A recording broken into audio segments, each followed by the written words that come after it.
সমর্থন করে না। অপরাধীকে খুঁজে বের করুন, প্রমাণ করুন, শাস্তি দিন, ভালো, তবে কোন নিরীহ মানুষকে নয়। এরপর 2006 সালের 11 জুলাই বোম্বেতে ট্রেনের মধ্যে একের পর এক বোমা ফাটলো। 7টা বোমা বিস্ফোরণ হয়েছিল 11 মিনিটের মধ্যেই।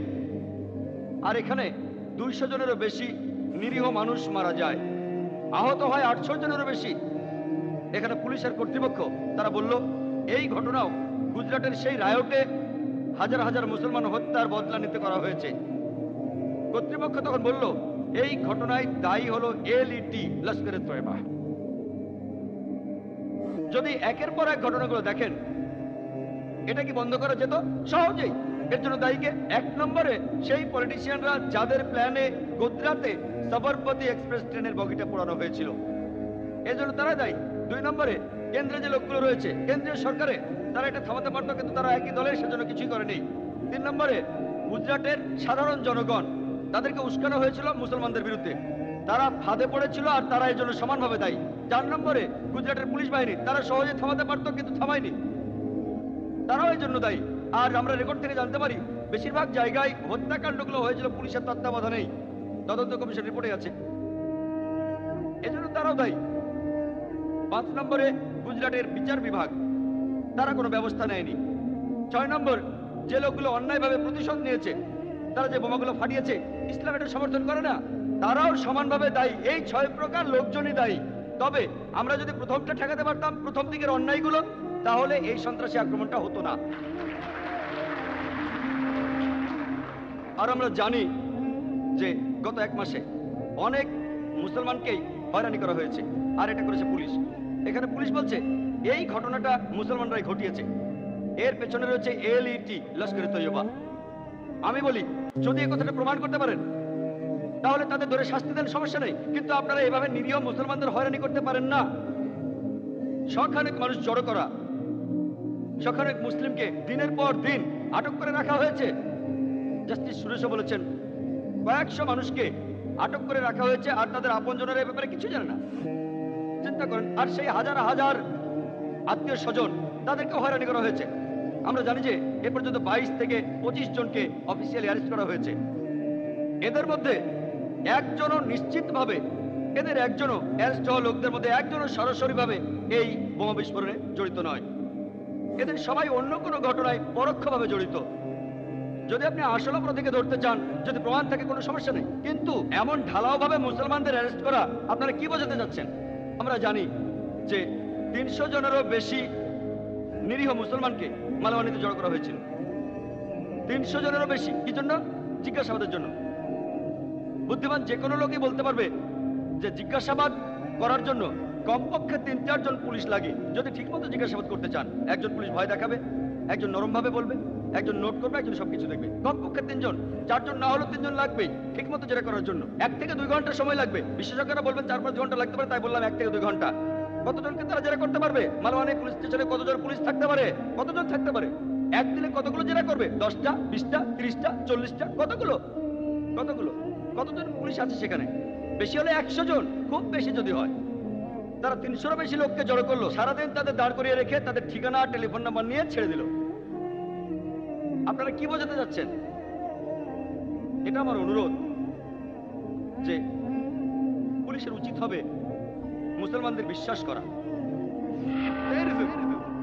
রিসেন্টলি বোমা বিস্ফোরণের পরে অমুসলিম কিছু লোক একটা অনুষ্ঠান করেছিল, মুসলমান ছিল সেখানে, সন্ত্রাস নিয়ে, একই রকম, তবে অনুষ্ঠানটা করেছিল অমুসলিমরা।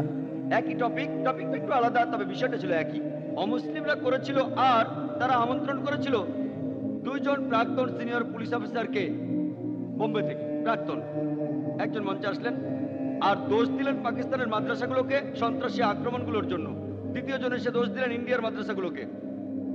বক্তৃতায় তিনি বললেন যে মাদ্রাসাগুলো তো থাকা উচিত কম্পিউটার, ইংরেজি, সমস্যা নেই, আমিও একমত, কিন্তু যদি বলেন যে ইন্ডিয়ার মাদ্রাসাগুলো প্রত্যক্ষ বা পরোক্ষভাবে অথবা বিচ্ছিন্নভাবে হলেও ইন্ডিয়ার কোনো সন্ত্রাসী কার্যকলাপের সাথে জড়িত আছে, তাহলে আমি বলবো আপনি মিথ্যে কথা বলবেন।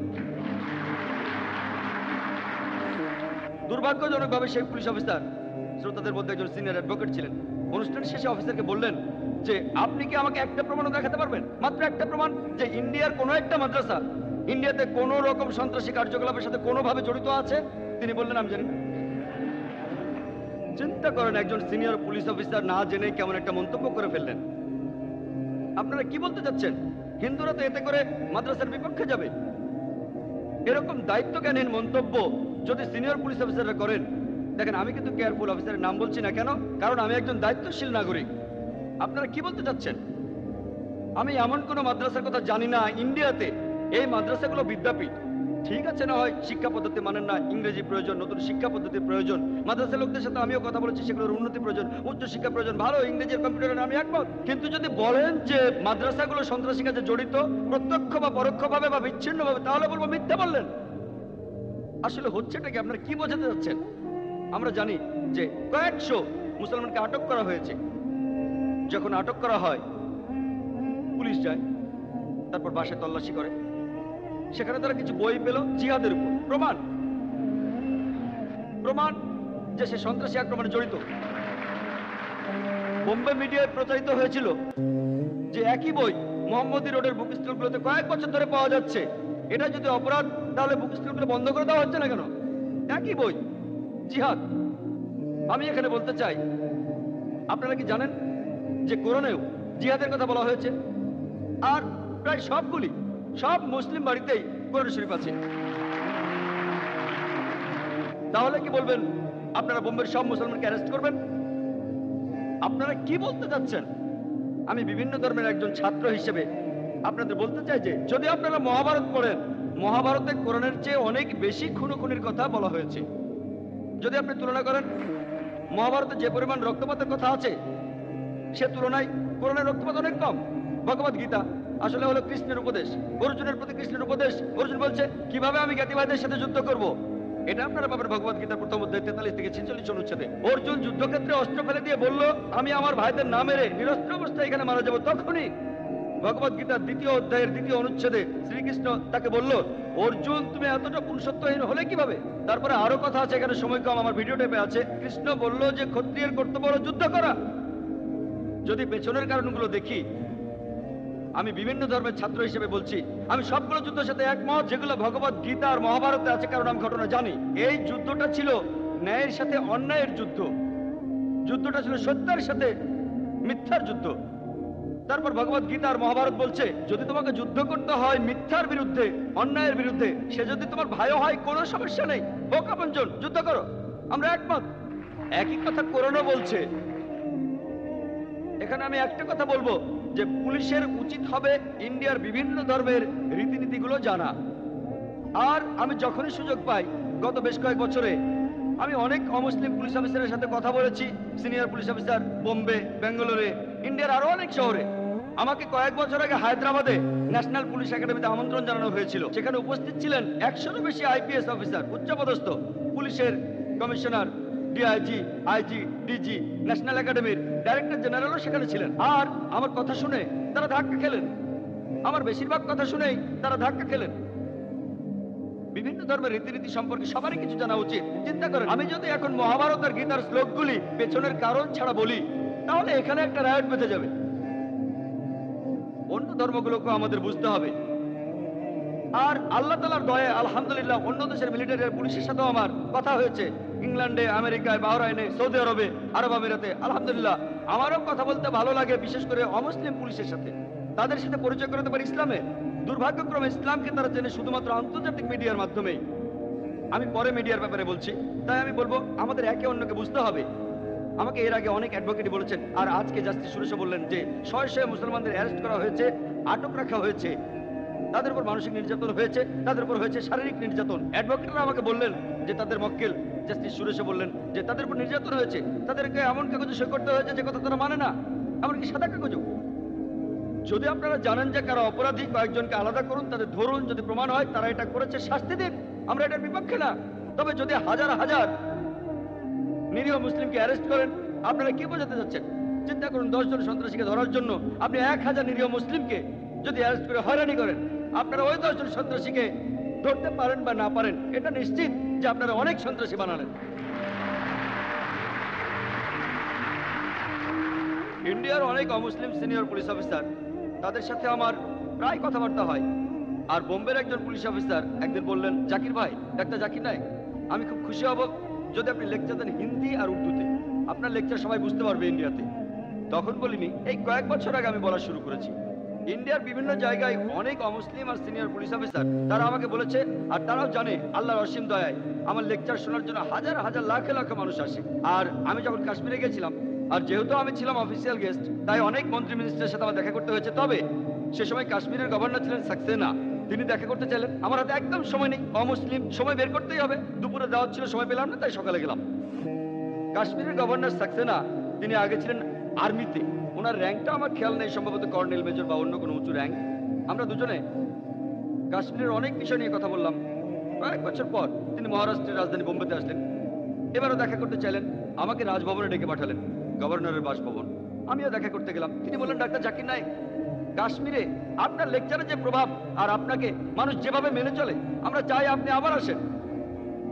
আমরা চাই আপনি কাশ্মীরে টেলিভিশনে অনুষ্ঠান করেন, রেডিওতে অনুষ্ঠান করেন। তখন আমি প্রশ্ন করলাম, আপনার কি মনে হয় আমার লেকচারে কোনো কাজ হবে? আমি জানি যে এমন কোনো আয়াত নেই পবিত্র কোরআনে যেখানে নিরীহ মানুষ হত্যা করাকে সমর্থন করা হয়েছে। এমনকি হযরত মুহাম্মদ সাল্লাল্লাহু আলাইহি ওয়াসাল্লামের কোনো হাদিস হয়ে কথা বলা হয়নি যে আপনি নিরীহ মানুষ মারতে পারেন। এমনকি আপনার উপর যারা অবিচার করে সেই ধর্মের হলেও না, এটা আমি জানি, আমি বলতেও পারবো। কিন্তু এর পাশাপাশি অনেক নিরীহ মুসলমান প্রায় হয়রানির শিকার হচ্ছে। পুলিশ আমাদের বলছে যে এই সব কিছুর পেছনে রয়েছে LET, লস্করে তৈয়বা। তর্কের খাতিরে আমি এটা মেনে নিলাম। আর পুলিশ এই কথাই বলছে যে স্থানীয় লোকজন এটার সাথে জড়িত আছে, না হলে এই বোমা বিস্ফোরণগুলো হতোই না, এটাও মেনে নিলাম। চিন্তা করেন, সবাই যদি লস্করে তৈয়বার সাথে জড়িত থাকে, আর আপনি যদি হাজারটা মানুষ ধরে জিজ্ঞাসাবাদ করেন, তারা সঙ্গে সঙ্গে নতুন রিক্রুট পাবে, সঙ্গে সঙ্গে তাদের উপর অত্যাচার করেন, সঙ্গে সঙ্গে রিক্রুট। এমনকি পুলিশও লস্করে তৈয়বাকে হেল্প করছে। দয়া করে আমাকে ভুল বুঝবেন না, আমি চাই না আমাকে ভুল বুঝলে হয়তো আমাকে অ্যারেস্ট করতে আসবেন আপনারা। আপনারা কি বোঝাতে চাচ্ছেন?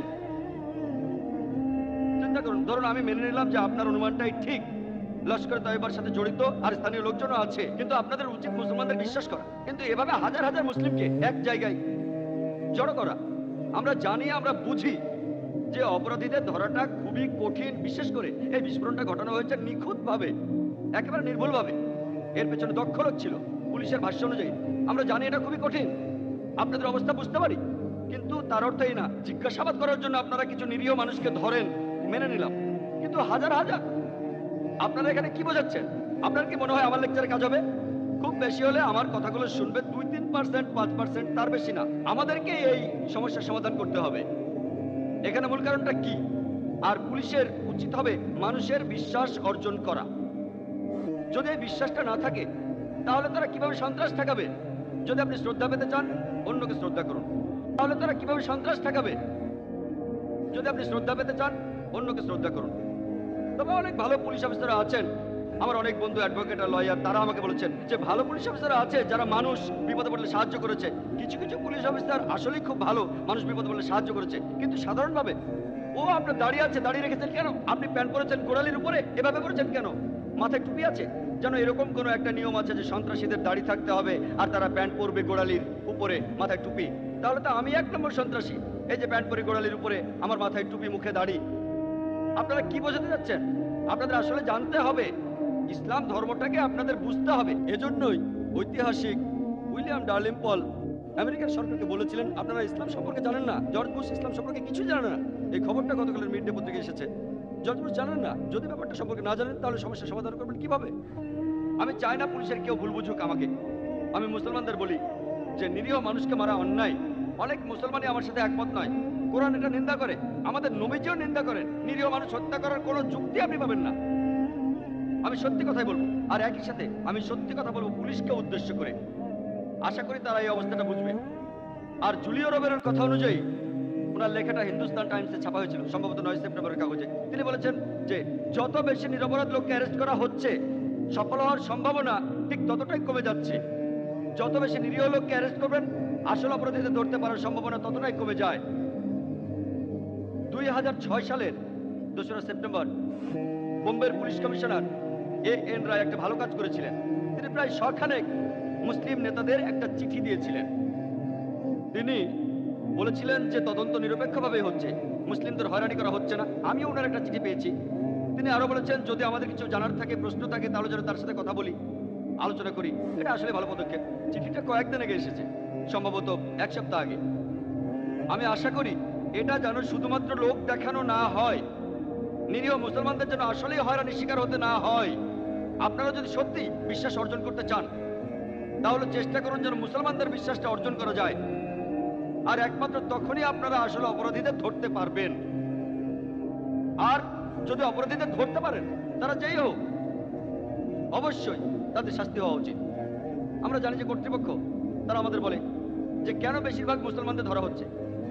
এখানে তারা যুক্তি দিয়েছিল যে যদি আমরা ভালোভাবে দেখি যে পাঞ্জাবের সন্ত্রাসের ঘটনায় গ্রেপ্তারকৃতদের বেশিরভাগ তারা হলো শিখ। উলফার ক্ষেত্রে আসামে বেশিরভাগ লোক হিন্দু, তামিলনাড়ুতে এলটিটি তারাও হিন্দু, আর একইভাবে বোম্বেতে, কারণ আমরা বেশিরভাগ মনে করি যে এখানে পাকিস্তান আর কাশ্মীর আছে, তারা হবে মুসলিম। তর্কের খাতিরে আপনার কথা মেনে নিলাম, যদি পাঞ্জাবে কোনো সন্ত্রাসী আক্রমণ হয়, পাঞ্জাবের বেশিরভাগ মানুষ হলো শিখ, তাই শিখদের অ্যারেস্ট করা হবে, সেটাই স্বাভাবিক। আসামে বেশিরভাগ হিন্দু, তাই হিন্দু অ্যারেস্ট হবে, সেটাই স্বাভাবিক। তামিলনাড়ুতে বেশিরভাগ হলো হিন্দু, এখানেও হিন্দু অ্যারেস্ট হবে, স্বাভাবিক। বোম্বে, এখানে বেশিরভাগ মানুষকে মুসলমান, মুসলমানরা এখানে সংখ্যালঘু, তাহলে তাদের কেন অ্যারেস্ট করা হচ্ছে? যদি আপনাদের মনে হয় যে কাজটা করেছে কাশ্মীর বিদ্রোহীরা, যদি আপনাদের কাছে প্রমাণ থাকে, আমাদের কোনো আপত্তি নেই। তবে আপনি কি ভাবেন এলটিটি বোম্বেতে আসতে পারে না? উলফারা কি আসতে পারে না বোম্বেতে? শিখরা কি আসতে পারে না বোম্বেতে? আপনারা বলতে পারেন না এই কাজটা অবশ্যই মুসলমানদের, আপনারা বলতে পারেন সম্ভাবনা বেশি। আর যদি প্রমাণ করতে পারেন আমরা মেনে নেব। আপনাদের বলতে চাই যে অপরাধীদের শনাক্ত করুন, যারা এর জন্য দায়ী তাদের ধরে শাস্তি দিন, তবে হাজার হাজার নিরীহ মুসলমানকে হয়রানি করবেন না। মহারাষ্ট্রের এটিএস এর রিপোর্ট অনুযায়ী এই কয়েক মাস আগে 16 জন লোককে অ্যারেস্ট করা হয়েছে যারা একটা উগ্রবাদী হিন্দু দলের সদস্য। তারা 3টা মসজিদে বোমা বিস্ফোরণের সাথে জড়িত ছিল। এর একটা হয়েছিল পার্বণীর মসজিদে, আরেকটা জানলার মসজিদে, আরেকটা পুনাতে, 3টা। আর কিছুদিন আগে 6 এপ্রিলে এক জায়গায় ভুলক্রমে একটা বোমা বিস্ফোরিত হয়। ভুলক্রমে কিছু লোক বোমা বানানোর সময় সেটা ফেটে যায়, মারা যায় 4 জন লোক আর আহত হয় 11 জন। যখন তদন্ত করা হলো তখন দেখা গেল এই লোকগুলোর অনেকেই সেই উগ্রবাদী হিন্দু দলের সদস্য। আর পুলিশ জানতে পারলো যে প্ল্যানটা ছিল তারা মসজিদ আক্রমণ করবে শিখদের ছদ্মবেশে। ঘটনাটা কয়েকদিন আগে। আর তখন মুসলমান আর শিখদের মধ্যে একটা গোলমাল চলছিল। একটা শিখ মেয়ে আর একটা মুসলিম ছেলে বিয়ে করেছিল, এটা নিয়ে উত্তেজনা। তারা শিখদের ছদ্মবেশে এই কাজটা করে একটা ফায়দা লুটতে চেয়েছিল। এমন ঘটনার কথাও জানি যেখানে হিন্দুরা আক্রমণ করেছে, তাদের মাথায় টুপি মুখে দাড়ি। তাই বলতে পারবেন না যে এখানে অবশ্যই মুসলমান জড়িত। হতে পারে, সম্ভাবনা বেশি, আমি অস্বীকার করছি না। এই তো কয়েক মাস আগে শুক্রবারে 8ই সেপ্টেম্বর 4টা বোমা ফেটেছিল মালেগাঁওতে। একটা ফেটেছিল মসজিদের সামনে আর একটা কবরস্থানের সামনে। এখানে 35 জন মুসলমান মারা গেছে আর আহত হয়েছে 100 জনের বেশি মুসলমান। আবারও প্রধান সন্দেহভাজন এলইটি হতে পারে, তবে প্রধান নয়।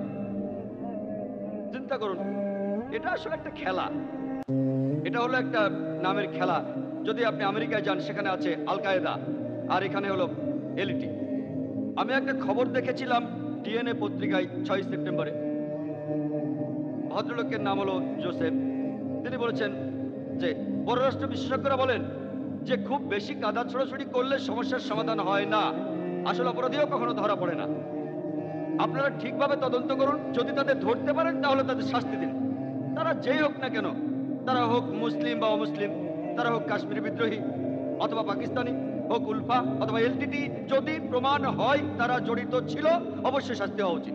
আমি এখানে কোনো সন্ত্রাসী কাজকে সমর্থন করছি না, একেবারেই না। তবে আপনাদের সবার আগে যে জিনিসটা করা উচিত, বুঝতে হবে এই তদন্তগুলি হওয়া উচিত নিখুঁতভাবে। দেশের মানুষকে বিশ্বাস করাতে হবে। এসবের পেছনে আরেকটা কারণ হলো মিডিয়া, বিশেষ করে সেই মিডিয়া যেটা নিয়ন্ত্রণ করে পলিটিশিয়ানরা। এদের ব্যাপারে সাবধান হতে হবে। আর এই মিডিয়া সবসময় যেটা করে, সাদাকে কালো, দিনকে রাত বানায়, নায়ককে ভিলেন আর ভিলেনকে নায়ক। এটা তারা প্রায় করে থাকে। আমার ভিডিও ক্যাসেট দেখবেন, এর অনেকগুলো উদাহরণ দিয়েছি। তবে ইন্ডিয়ায় আমাদের ভাগ্য ভালো যে এখানে জনপ্রিয় মিডিয়াগুলো পলিটিশিয়ানরা নিয়ন্ত্রণ করে না। আর আমরা দেখি যে এই মিডিয়া সত্যি খবরটা আমাদের জানাচ্ছে। হতে পারে সেটা গুজরাটের রায়ট, 93 সালের বোম্বে রায়ট, অথবা আজকেও নিরীহ মুসলমানরা হয়রানির শিকার হচ্ছে। এখানে মিডিয়া বলতে নিউজ পেপার, টিভি চ্যানেল, তারা আমাদেরকে সত্যি খবরটা জানিয়ে আসছে কোথায় কি ঘটছে। একেবারে পুরোটা না, মাঝে মধ্যে তারা এমন খবর প্রচার করে যেটা খুব চাঞ্চল্যকর। এমন খবর পেলে তারা চেক না করে চালিয়ে দেয়। চাঞ্চল্যকর খবর ছাপিয়ে দাও। তবে সামগ্রিকভাবে আমাদের মানতে হবে যে আমাদের মিডিয়া এখনো সৎ। আমি মুসলিম মিডিয়ার কথা বলছি না, অমুসলিম মিডিয়ার কথা বলছি। আমরা এখানে জানি যে মিডিয়া সৎ আর তারা খবরটা সত্যিই জানায়। তবে সাবধান থাকতে হবে ওই মিডিয়ার ব্যাপারে যেটা পলিটিশিয়ানরা নিয়ন্ত্রণ করে। আর আমি যদি আপনাদের ইন্ডিয়ার বিচার বিভাগ সম্পর্কে বলি, ইন্ডিয়ার সাধারণ মানুষ, বিশেষ করে মুসলিম ভিকটিমরা, ইন্ডিয়ার বিচার বিভাগের উপর আমাদের আস্থা আছে। তবে কিছু মানুষ বলে সেখানেও খারাপ লোক আছে, তার বিচার বিভাগের কলঙ্ক। তবে সামগ্রিকভাবে আমরা জানি বেশিরভাগ বিচারক তারা ন্যায়পরায়ণ আর তারা সৎ। শুধু আশা করব যেন এই মানুষগুলোকে পলিটিশিয়ানরা নিয়ন্ত্রণ না করে। আমি যতদূর জানি বেশিরভাগ জজেরাই পলিটিশিয়ানদের কথায় তেমন প্রভাবিত হয় না। যদি কখনো এই পলিটিশিয়ানরা ইন্ডিয়ার বিচার বিভাগকে নিয়ন্ত্রণ করা শুরু করে তাহলে আল্লাহ আমাদের রক্ষা করুন। তবে এখনো আমরা বিচার বিভাগের উপর আস্থা রাখি। আর সবশেষে আমাদের বুঝতে হবে যে আমরা যেহেতু জানি যে সন্ত্রাসের পেছনে কারণটা হলো অবিচার, কারণটা হলো একটা বিশেষ গোত্রের মানুষের উপর অত্যাচার করা। এটাকে বন্ধ করতে হবে। কিভাবে বন্ধ করতে হবে? আমি আগেও বলেছি, 1 নম্বর পলিটিশিয়ানদের সৎ হতে হবে, ন্যায়বান হতে হবে। ভোট ব্যাংক নিয়ে তাদের দৌড়াদৌড়ি করা চলবে না, অন্যায় করা চলবে না। তারা যদি সৎ হয়, ন্যায়বান হয়, হতে পারে তারা কোনো আসন পেল না, কিন্তু এটা নিশ্চিত যে সন্ত্রাস বন্ধ হবে। 2 নম্বর পয়েন্ট, ইন্ডিয়ার সাধারণ জনগণ তাদের উচিত হবে না পলিটিশিয়ানদের উস্কানিতে মেতে ওঠা আর উস্কানিতে মেতে উঠে মানুষকে হত্যা করা। 3 নম্বর পয়েন্ট, যে পুলিশ সৎ হতে হবে, তাদের ন্যায়বান হতে হবে। যদি কেউ ক্ষতিগ্রস্ত হয় সেই মানুষকে পুলিশই রক্ষা করবে, তারা পলিটিশিয়ানদের হাতের পুতুল হবে না। আমরা জানি এমন করলে হয়তো তাদের ট্রান্সফার করা হবে, কিন্তু যদি সব পুলিশ অফিসার সৎ হয়, নতুন যে পুলিশ অফিসার আসবে সেও তাহলে সৎ হবে, তখন পলিটিশিয়ানরা কি করবে? যদি পুলিশ বাহিনীর প্রত্যেকেই, আমি সবাইকে দোষ দিচ্ছি না, আমাকে ভুল বুঝবেন না, আমি জানি তাদের বেশিরভাগই সৎ, ভালো থাকতে চায়, কিন্তু সব সময় পলিটিশিয়ানদের চাপের মুখে থাকে আর ভয়ে থাকে তাদের কখন ট্রান্সফার করা হবে, হয়রানি করা হবে। কিন্তু পুরো পুলিশ বাহিনী বসে যদি একসাথে সিদ্ধান্ত নেয় আমরা সৎ থাকবো, আমাদের ট্রান্সফার করা হলে নতুন যে আসবে সেও সৎ হয়ে যাবে। আর এরকম করলে বেশিরভাগ সমস্যা, অবিচার বন্ধ হয়ে যাবে। আরেকটা গুরুত্বপূর্ণ পয়েন্ট হলো, আইন নিজের হাতে তুলে নেওয়া উচিত নয়। অন্য নিরীহ মানুষকে তারা হত্যা করতে পারে, যদিও সেই মানুষগুলো তাদের উপর যারা অত্যাচার করছে সেই একই গোত্রের মানুষ। এসব মেনে চললে এটা নিশ্চিতভাবে বলা যায় যে অবিচার বন্ধ হবে। আর তখন ইন্ডিয়া খুব সুন্দর একটা দেশ হবে। এটা বলা হয় যে আগামী 2020 সালের মধ্যে ইন্ডিয়া একটা সুপার পাওয়ার হবে, যদি ইন্ডিয়ার হিন্দু মুসলমানেরা আমরা একসাথে থাকি, যদি অন্যকে ভালোবাসি, পাশাপাশি থাকি। আমাদের মধ্যে পার্থক্য থাকবে, পার্থক্যগুলো না হয় থাকুক, এই পার্থক্য নিয়েই থাকবো, তবে একে অন্যকে ভালোবাসবো, সবাই শান্তিতে থাকবো, পাশাপাশি থাকবো, আবার ইন্ডিয়া সুপার পাওয়ার হবে। একবার মহাত্মা গান্ধী বলেছিলেন, যদি ইন্ডিয়াকে উন্নত করতে হয় তাহলে ইন্ডিয়ার দরকার একজন স্বৈর শাসক যিনি হযরত ওমর রাদিয়াল্লাহু তাআলা আনহুর মতো সৎ এবং ন্যায়পরায়ণ। মহাত্মা গান্ধী আমাদের জাতির পিতা, তিনি বলেছেন ইন্ডিয়ার জন্য সবচেয়ে ভালো হবে যদি একজন স্বৈর শাসক আসে যিনি হযরত ওমর রাদিয়াল্লাহু তাআলা আনহুর মতো। তিনি একজন সৎ মানুষ ছিলেন। কেউ সুবিচারের জন্য আসলে তিনি দেখতেন না সে মুসলিম না অমুসলিম, সুবিচার চাইলে সুবিচার করেছেন। এই জন্য তাকে বলা হতো আল ফারুক, যে ব্যক্তি সত্য থেকে মিথ্যাকে আলাদা করে।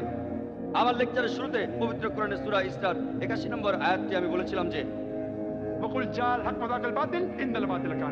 যখন সত্য এসে মিথ্যের সামনে দাঁড়ায়, মিথ্যা বিলুপ্ত হয়ে যায়, কারণ মিথ্যা তার নিজের কারণে একদিন বিলুপ্ত হবে। আমার লেকচার শেষ করার আগে ডক্টর অ্যাডাম পিয়ারসনের একটা উদ্ধৃতি দিচ্ছি।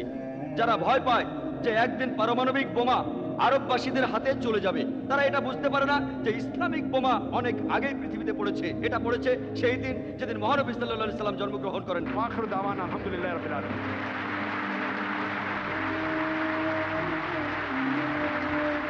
এতক্ষণ এই বক্তৃতা শোনার জন্য আপনাদের সবাইকে অনেক ধন্যবাদ। আশা করি আমাদের প্রশ্নোত্তর পর্ব থেকেও আপনারা অনেক কিছু জানতে পারবেন। প্রথমে আমি অনুরোধ করব মহিলাদের মধ্য থেকে কাউকে প্রশ্ন করার জন্য। আসসালামু আলাইকুম। উপস্থিত সবাইকে আমার শুভেচ্ছা জানাচ্ছি। আমার নাম প্রীতি শেঠি। আপনার কাছে আমার প্রশ্নটা হলো, আপনি আপনার বক্তৃতায় বললেন যে ওসামা বিন লাদেনকে আমরা সন্ত্রাসী বলতে পারি না, যেভাবে বিবিসি আর সিএনএন এই খবর প্রচার করছে, কিন্তু এর পাশাপাশি এই চ্যানেলগুলো থেকেই আমরা এই বিস্ফোরণের বিভিন্ন খবর আর হতাহতের সংখ্যা জানতে পারি। একই চ্যানেল থেকে এই খবরটা কি আমরা বিশ্বাস করব নাকি করব না? Thank you sir. বোন, আপনি খুব সুন্দর আর প্রাসঙ্গিক প্রশ্ন করেছেন। আমি বলছি যে আমরা যখন ওসামা বিন লাদেনের কথা বলছি তখন বিবিসি বলছে সে সন্ত্রাসী, এটাতে বিশ্বাস করব না, কিন্তু সেই বিস্ফোরণে যে নিহতের সংখ্যা বলছে সেটাতে বিশ্বাস করবো কিনা। এই জন্য বলছিলাম যে মিডিয়াকে নিয়ন্ত্রণ করা হচ্ছে। তার অর্থ এই নয় যে বিবিসির সব খবরই ভুল বা মিথ্যা। সেই খবরটাতে তারা একজন হিরোকে ভিলেন বানাচ্ছে। এভাবে যেখানে সুবিধা হয় সেগুলো চেক করবেন। এরকম বিভিন্ন বোমা হামলায় হতাহতের যে সংখ্যাটা দেখবেন, সেখানে নানা পক্ষের রিপোর্ট দেখবেন, সেগুলো মোটামুটি একই রকম হয়। যদি সরকারি চ্যানেল হয় যে দেশে বোমা হামলা হয়েছে সে দেশে সরকারি চ্যানেল সেখানে সংখ্যাটা একটু কম থাকে, কারণ সরকার দেখাতে চায় যে কম লোক মারা গেছে। যেমন পুলিশ কমিশনার আমাকে জানিয়েছিলেন 187 জন মারা গেছে, খবর কাগজ বলছে 107 জন। আমি জানি না কার কথা ঠিক, আমি বলছি না যে পুলিশ কমিশনার মিথ্যে বলেছেন, এমন কিছু বলছি না, প্লিজ আমাকে ভুল বুঝবেন না। তাই যখনই এরকম কোনো রিপোর্ট দেখবেন সেটার প্রমাণও দেখবেন। ওসামা বিন লাদেনের উপর আগে প্রমাণ দেখতে হবে। এমনকি সেই খবরের চ্যানেলও বলা হচ্ছে সে প্রধান সন্দেহভাজন, সন্দেহ করা হচ্ছে, ক্রাইম সাসপেক্ট। যদি আপনারা কখনো আমেরিকার ডিপার্টমেন্ট অফ জাস্টিসের ওয়েবসাইটে যান, সেখানে বিভিন্ন সন্ত্রাসী অর্গানাইজেশনের একটা লিস্ট দেওয়া হয়েছে, টেরোরিস্ট অর্গানাইজেশন 43টা, তার 60% হলো মুসলিম। আপনি বলতে পারবেন সবচেয়ে জনপ্রিয় সন্ত্রাসী অর্গানাইজেশন, মুসলিম সন্ত্রাসী অর্গানাইজেশন সেটা কোনটা? No sorry. সবচেয়ে জনপ্রিয় মুসলিম সন্ত্রাসী অর্গানাইজেশন কোনটা? আল কায়দা। এটা বলার জন্য কোনো প্রাইজ পাবেন না, এটা খুব সোজা। আল কায়দা। আমেরিকার তথ্য অনুযায়ী কতগুলো আক্রমণ হয়েছে, কতগুলো হামলা? উলফা 749টা হামলা, আল কায়দা মাত্র 28টা।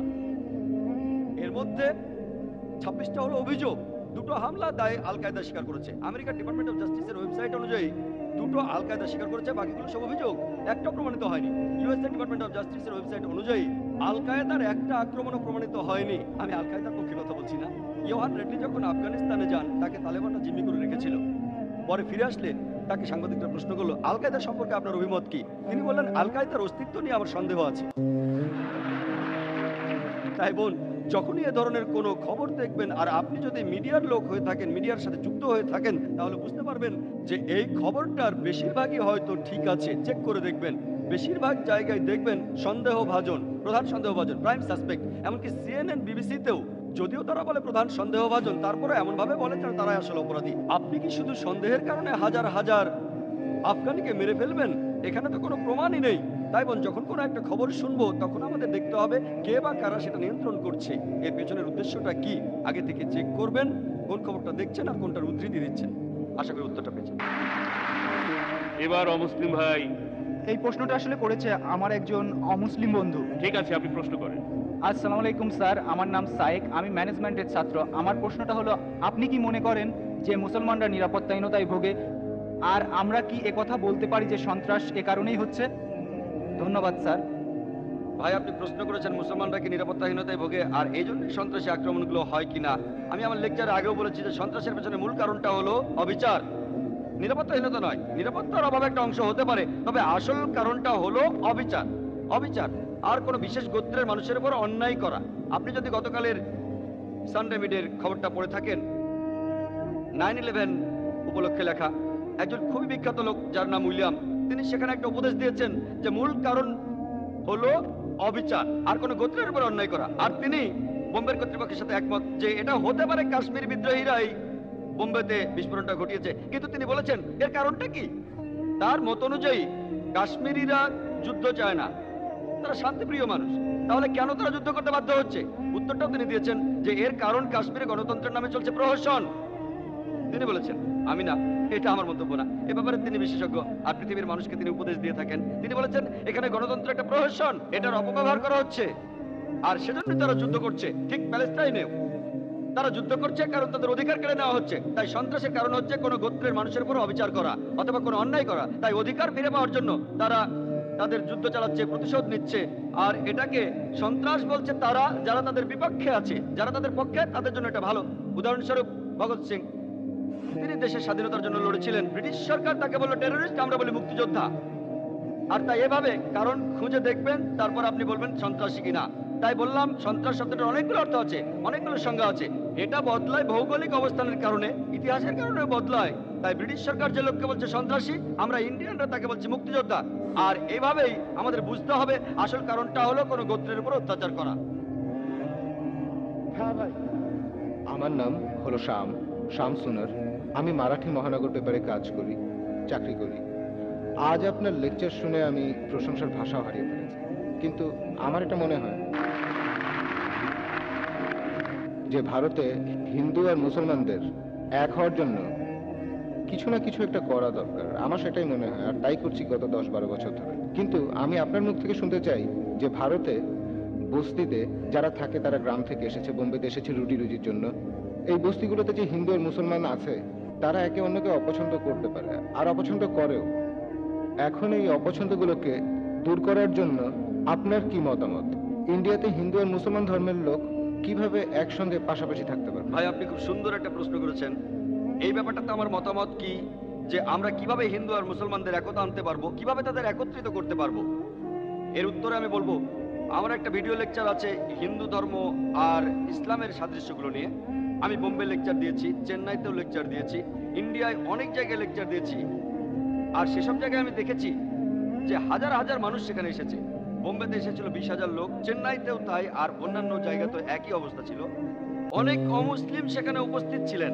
হাজার হাজার হিন্দু আমার বক্তৃতা শুনতে এসেছিলেন। আর তাদের অনেকে আমাকে বললেন যে, ভাই জাকির, একজন হিন্দু আমাকে বললেন, আমাদের এই হিন্দু ধর্ম সম্পর্কে গত 40 বছরের জীবনে আমি যেটা জানতে পারিনি সেগুলো 4 ঘন্টায় জানতে পারলাম। আমি এক্ষেত্রে কোরআন মেনে চলি, যেটা আছে সূরা আল ইমরানের 64 নম্বর আয়াতে, تعالوا إلى كلمة سواء بيننا وبينكم এসো সেই কথা যাহা আমাদের এবং তোমাদের মধ্যে একই। প্রথমটা কি? ألا نعبد إلا الله। আমরা এক আল্লাহর উপাসনা করি। আমাদের বুঝতে হবে, আর এটা কখনোই মনে হয় না যে হিন্দু ধর্ম একই জিনিস, ইসলাম ধর্ম একই জিনিস, খ্রিস্টান ধর্ম একই জিনিস। এই কথাটা ঠিক না। হিন্দু কোনো পণ্ডিতকে মুসলমান হতে বললে তিনি হবেন না, কোনো মুসলমানকে খ্রিস্টান হতে বললে তিনি হবেন না, খ্রিস্টান যাজককে হিন্দু হতে বললে তিনি হবেন না। একই জিনিস কোথায়? এগুলো মোটেই এক নয়। আমাদের মানতে হবে বেশ কিছু পার্থক্য আছে, তবে কিছু সাদৃশ্য আছে। আসুন আমরা সবাই অন্ততপক্ষে সাদৃশ্যগুলো মেনে নেই। পার্থক্যগুলো না হয় থাকলো, আমি যেটা বলি যে আমাদের ধর্মগ্রন্থগুলোর মধ্যে হতে পারে সেটা ভগবদ গীতা, হতে পারে বেদ, হতে পারে উপনিষদ, বাইবেল, কোরআন। আসুন সাদৃশ্যগুলো দেখি, পার্থক্যগুলো নিয়ে আলোচনা পরে করবো আমরা। তবে যে কথাগুলো একই, আসুন আমরা সবাই সেগুলো মেনে চলি। আমি আমার লেকচারে এমন অনেক সাদৃশ্যের কথা বলেছি, অনেকগুলি, এজন্য আমার ভিডিও ক্যাসেট দেখতে পারেন। আর আমাদের মধ্যে অনেকেই ব্যাপারটা জানে না। মুসলমান তাদের ধর্ম সম্পর্কে জানে না, হিন্দু তাদের ধর্ম সম্পর্কে জানে না। অনেক মুসলমান প্রতিবাদ করেছে হিন্দু ধর্ম আর ইসলামের মধ্যে সাদৃশ্য অসম্ভব। অনেক লোক এসেছিল শুধু তর্ক করার জন্য, যেন আমি আজে বাজে বকছি। হিন্দু আর মুসলমান একই, অসম্ভব। কিন্তু তারা যখন আমার লেকচার শুনলো তখন বিস্মিত হলো। যারা তর্ক করতে এসেছিল তারাও সে কথাগুলো মেনে নিল। আর অনেক হিন্দু সেখানে ছিল। আমাদের বুঝতে হবে আমাদের মধ্যে একই কথাগুলো মেনে চলতে হবে। তার প্রথম কথাটা হলো ألا نعبد إلا الله। আমরা উপাসনা করি একমাত্র আল্লাহ। এটাই সবচেয়ে বড় মিল। এখানে আরো উদ্ধৃতি দেওয়া যায়, বেদের উদ্ধৃতি দেওয়া যায়, ভগবত গীতার উদ্ধৃতি দেওয়া যায়। এটা আছে ছন্দগীয় উপনিষদের 6ষ্ঠ অধ্যায়ের 2য় পরিচ্ছেদের 1ম অনুচ্ছেদে। एकम एविदित्यम। স্রষ্টা একজনই, দ্বিতীয় কেউ নেই। এছাড়া শ্বেতাসূত্র উপনিষদের 6ষ্ঠ অধ্যায়ের 9ম অনুচ্ছেদে আছে, नाचस्य कसिच जनिता न च दीपम। তার কোনো প্রভু নেই, তার কোনো মা বাবা নেই। এটা একটা সংস্কৃত উদ্ধৃতি। তার মানে সর্বশক্তিমান স্রষ্টার কোনো মা বাবা নেই, তার কোনো মালিক নেই। এছাড়াও আপনারা দেখতে পাবেন, এটা আছে শ্বেতাসূত্র উপনিষদের 4 নম্বর অধ্যায়ের 19 নম্বর অনুচ্ছেদে, न तस्य प्रतिमास्ति। সর্বশক্তিমান স্রষ্টা, তার কোনো প্রতিকৃতি নেই, তার কোনো প্রতিমা নেই, কোনো ফটোগ্রাফ নেই, কোনো মূর্তি নেই, কোনো ছবি নেই। একই কথা বলতে যজুর্বেদ 32 নম্বর অধ্যায় 3 নম্বর অনুচ্ছেদে, न तस्य प्रतिमास्ति। সর্বশক্তিমান স্রষ্টার কোনো প্রতিমা নেই। তাহলে আপনি যদি বেদ পড়েন, ভালোভাবে বোঝার চেষ্টা করেন, দেখবেন সেখানে একটাই স্রষ্টা। তাই মানুষ অনেক সময় ধর্মগ্রন্থ সম্পর্কে জানে না। আর এই প্রশ্নটা কয়েকদিন আগে আমাকে করা হয়েছিল স্টার নিউজ চ্যানেলের একটা সাক্ষাৎকারে। আমাকে প্রশ্ন করেছিল, জাকির ভাই, বন্দে মাতরম শব্দটা, এটা সম্পর্কে আপনার মতামত কি? এই শব্দটাকে মুসলমানরা বলতে পারবে? আমি বললাম, মুসলমান বলতে পারবে কিনা সে ব্যাপারে পরে আসছি, আগে বলি হিন্দু ধর্ম কি বলে। তিনি প্রথমে বোঝেননি আমি কি বলতে চাচ্ছি। আমি বললাম, বেদের পণ্ডিতরাও বলবেন, বেদে বলা আছে যে স্রষ্টার কোনো প্রতিমা নেই।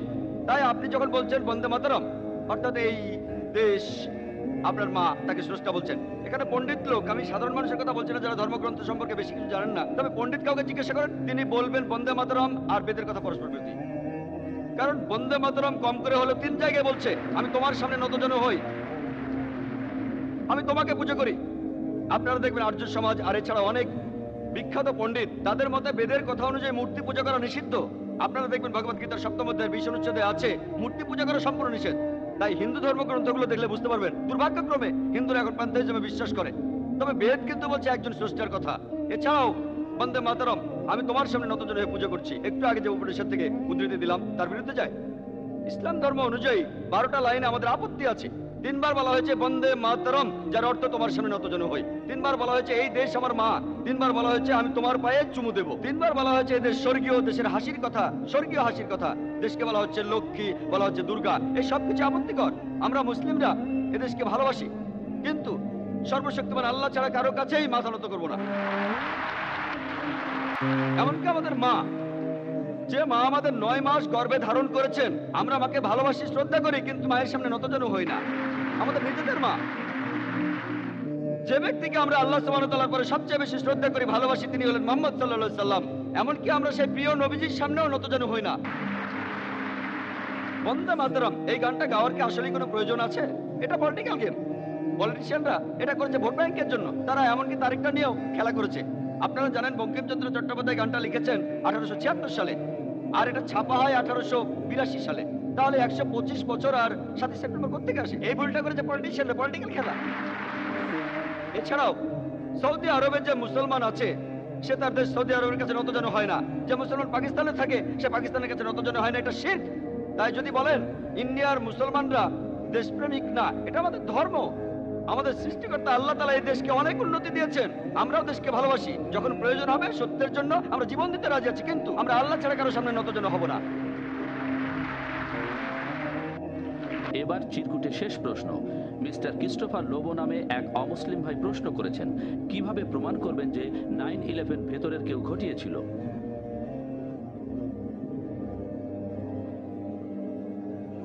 ভাই লোবো প্রশ্ন করলেন কিভাবে আমি প্রমাণ করব 9/11 ভেতর থেকে ঘটানো হয়েছে। আমি এখানে কিছু প্রমাণের কথা বলতে পারি। প্রমাণ করেছেন অন্য কিছু লোকজন। এই মাত্র কয়েকদিন আগে নিউজ পেপারে একটা খবর বের হয়েছিল যে আমেরিকার 75 জন প্রফেসর তারা বলেছেন তারা মনে করেন 9/11 ভেতর থেকে ঘটানো হয়েছে। এই খবরে আরো বলা হয়েছিল, এটা এসেছিল টাইমস অফ ইন্ডিয়ায় সম্ভবত সেপ্টেম্বরের 7 তারিখে।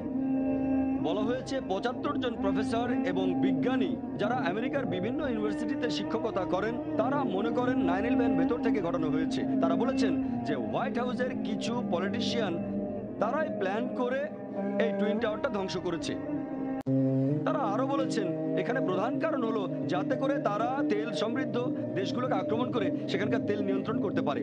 ওপেন সিক্রেট, আগে বলেছি। এদের মধ্যে একজন প্রফেসরের নাম টি জোন্স। তিনি বলেছেন যে আমরা এটা মানি না যে 19 জন হাইজ্যাকার আর আফগানিস্তানের গুহায় বসা কিছু মানুষ এরকম পেশাদারি একটা কাজ করতে পারে। তারা এটা করতেই পারে না। আমরা এটা বিশ্বাস করি না।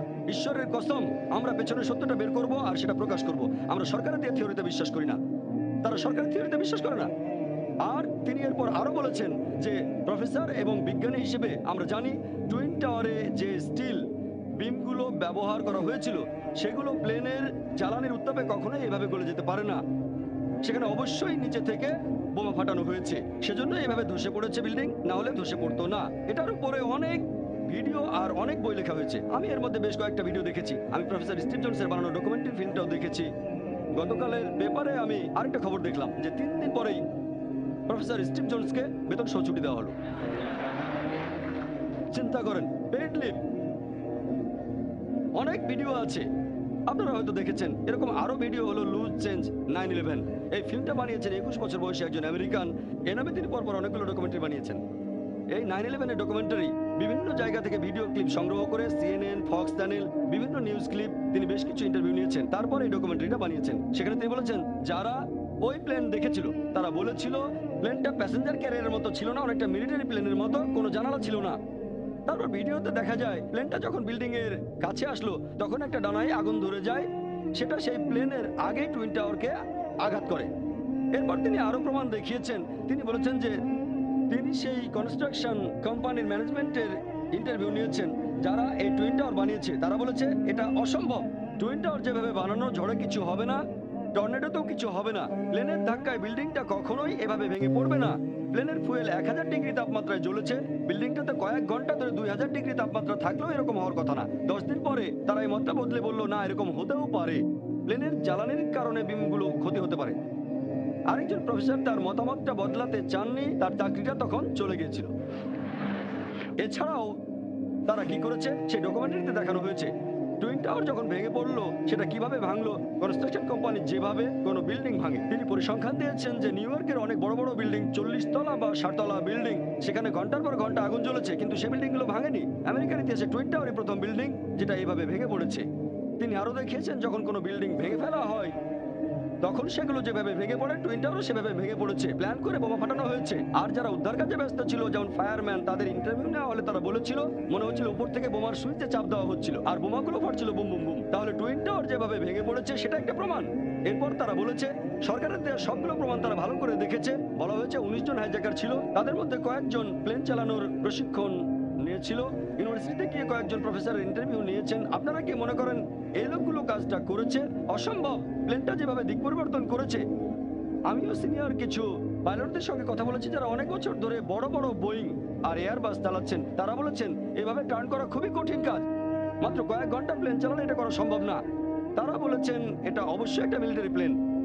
এছাড়াও সরকারের তথ্য দিয়েছিল প্লেন থেকে ফোন করা হয়েছিল। ফোন করে তারা বলেছে যে প্লেনের প্যাসেঞ্জার আর প্লেনটা হাইজ্যাক করা হয়েছে। এরকম একটা ফোন করেছিল একজন ফ্লাইট অ্যাটেন্ডেন্ট। সে বলেছিল বিল্ডিং, পানি পানি পানি, মাই গড মাই গড। সে 12 বছর ধরে প্লেনে চড়ে আসছে, নিউ ইয়র্কের বিল্ডিং কখনো দেখেনি। আরেকজন লোক ফোনে বলেছিল মা, মার্ক বিংহাম বলছি, মা তুমি শুনতে পাচ্ছ, আমাদের হাইজ্যাক করা হয়েছে, তুমি কি বিশ্বাস করো? এখানে প্রশ্নটা হওয়া উচিত ছিল যদি আমি আমার মাকে ফোন করতাম তাহলে আমি বলতাম জাকির বলছি, পুরো জাকির নাইক বলতাম না। সে বলেছে মার্ক বিংহাম, মা আমি মার্ক বিংহাম। সে যদি মায়ের সাথেই কথা বলে তাহলে বলবে আমি মার্ক, পুরো নামটা বলবে না। এটাকেও একটা প্রমাণ বলতে পারেন। আপনার মায়ের কাছে কি পুরো নামটা বলবেন? এসব প্রমাণ আর ফোনের রেকর্ডগুলো এখনো আছে। তারপর জরিপ করে দেখা গেল 32,000 ফিট উপরে কি মোবাইল ফোন কাজ করতে পারে। সে জরিপে জানা গেল 4,000 ফিট উপরে